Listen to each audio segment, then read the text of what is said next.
शांति। आज की तारीख है 1/11/2022। आज की बाबा की मधुर मुरली का मुख्य सार है, मीठे बच्चे अपनी बुद्धि किसी भी देहधारी में नहीं लटकानी है, किसी भी देहधारी में नहीं लटकानी है। एक विदेही बाबा को, एक निराकारी शिव बाबा को याद करना है और दूसरों को भी शिव बाबा की याद दिलाना है।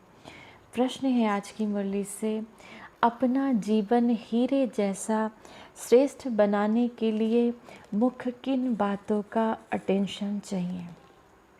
उत्तर, पहला, भोजन बहुत योग युक्त होकर बनाना और खाना है। भोजन को शिव बाबा की याद में बनाना है और खाते हुए भी बाबा को याद करना है। दूसरा, एक दो को बाबा की याद दिलाकर जिए दान देना है। तीसरा, कोई भी विकर्म नहीं करना है। चौथा, फालतू बात करने वालों के संग से अपनी संभाल करनी है। बाबा कहते हैं जो फालतू या व्यर्थ में आपको भटकाए तो समझो माना ये हमारा दुश्मन है। तो फालतू बात करने वालों के संग से संभाल करनी है। झरमुई झगमुई नहीं करना है, पर चिंतन नहीं करना है। पाँचवा, किसी भी देहधारी में अपनी बुद्धि की आसक्ति नहीं रखनी है, देहधारी में लटकना नहीं है। बाबा बार बार क्यों अटेंशन खिंचा रहे हैं? क्योंकि कलयुग का समय बहुत कम बचा है। कब विनाश का समय, बाबा कहते हैं विनाश की तारीख तो अभी बाबा ने नहीं दी है, लेकिन बाबा पूछते हैं कभी अपने से पूछो कि हमारा विनाश कब हो जाएगा।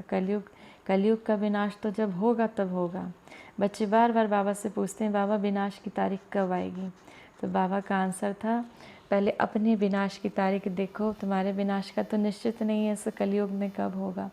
इसीलिए हर घड़ी को अंतिम घड़ी समझकर बाबा को जितना याद करेंगे उतना विकर्म विनाश होंगे। इसीलिए बाबा बार बार अटेंशन खिंचा रहे हैं, किसी भी देहदारी में आसक्ति नहीं रखनी है ताकि अंत समय में बाबा याद आए। छठी बात बाबा कहते हैं श्रेष्ठ हीरे जैसा बनने के लिए क्या करना है? कदम कदम पर अविनाशी सर्जन, अविनाशी सर्जन माना शिव बाबा से राय लेते रहना है। अपनी बीमारी सर्जन से नहीं छिपानी है। अब हमारे शरीर की तो बहुत सारी बीमारियां हैं, हमारी आत्मा की बीमारियां कौन सी हैं? 5 विकार, काम क्रोध मोह लोभ अहंकार।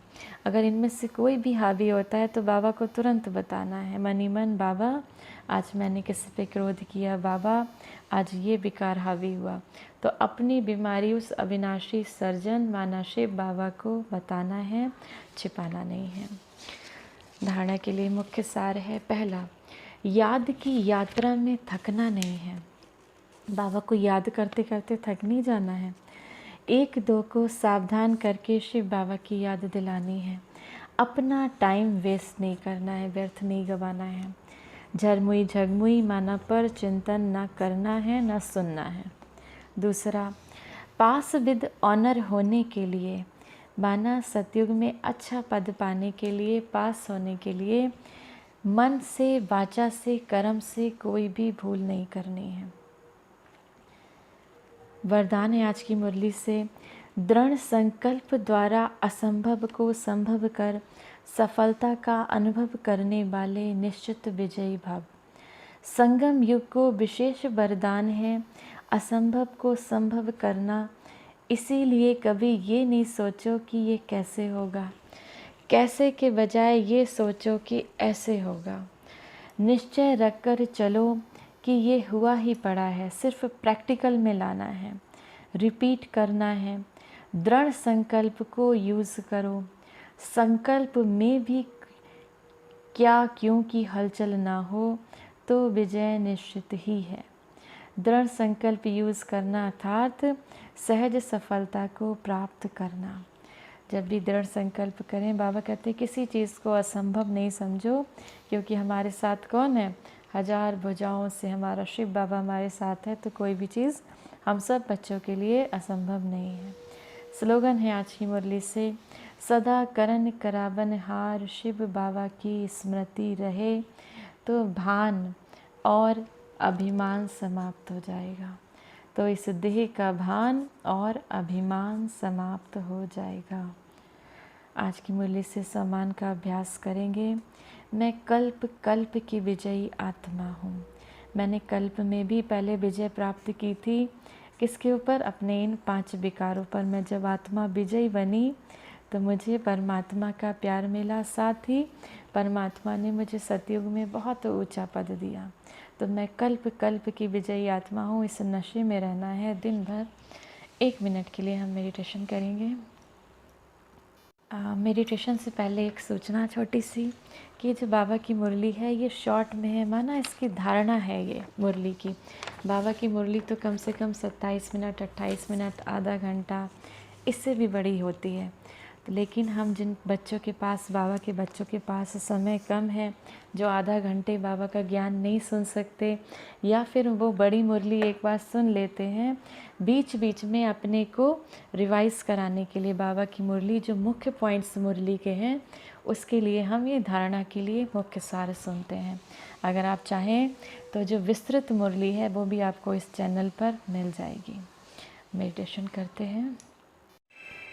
इस नश्वर देह से निकल मैं आत्मा उड़ चली ऊपर की ओर, मुक्ति धाम में। परमात्मा शिव के समक्ष में आत्मा उस अविनाशी सर्जन के समक्ष में आत्मा परमात्मा से आती है शक्तिशाली किरणें मुझ आत्मा की समस्त बीमारी, सारी कमज़ोरियाँ दूर कर रहे हैं। बाबा से आता ये तेजस्वी प्रकाश मुझे आत्मा में समाता जा रहा है। मैं आत्मा संपूर्ण पावन बनती जा रही हूँ, संपूर्ण पवित्र बनती जा रही हूँ।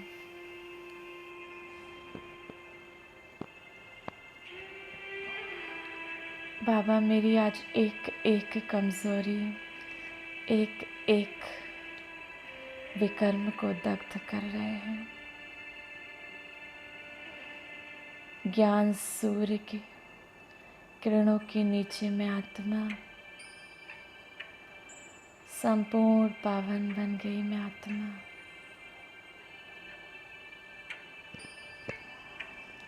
बाबा से समस्त शक्तियों को लेकर मैं आत्मा धीरे धीरे नीचे की ओर पुनः अपने मस्तक में समा जाती। ओम शांति।